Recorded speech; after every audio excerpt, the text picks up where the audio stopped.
La dernière grande vague qu'on a connue dans les architectures de systèmes d'information, c'était les architectures orientation service. Donc, il y a 10 ans, tout le monde avait quelque chose à dire sur le SOA et sur les web services. SOA et le cloud.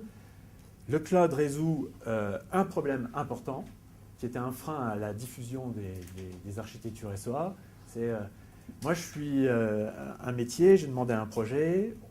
On m'a dit qu'il fallait faire des services réutilisables dans le cadre de mon projet. Du coup, mon projet va coûter plus cher, parce que c'est vrai que faire des services réutilisables, ça coûte plus cher que de ne pas en faire. Parce qu'il faut faire un effort de conception un peu plus général. Et puis, dans la mise en place de mon premier projet, j'ai dimensionné des infrastructures pour mes besoins à moi. Et par exemple, ce service, il devait encaisser une transaction par seconde, ou une requête par seconde.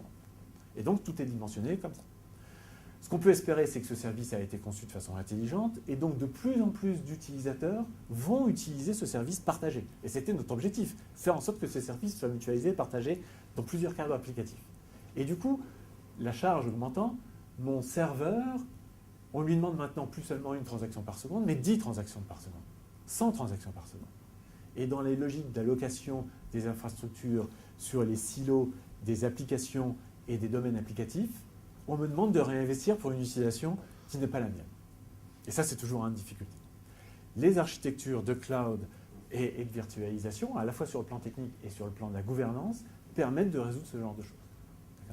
Et puis, il y a un deuxième avantage que je vois, en termes d'intégration du système d'information, on peut vraiment aujourd'hui utiliser le web comme un modèle. Et il y a des gens qui de plus en plus parlent de Web-Oriented Architecture, qui est du SOA plus un certain nombre de choses qu'on voit sur Internet et qui permet plus facilement d'intégrer les choses les unes avec les autres. Pour prendre un exemple, tout le monde peut intégrer les maps de Google Maps dans ses sites Internet avec des mashups, avec une capacité à prendre des données d'origine diverses et à les mélanger. Et ça, avec des applications qui ont été conçues par des équipes qui ne se sont jamais vues et qui ne se sont jamais parlé.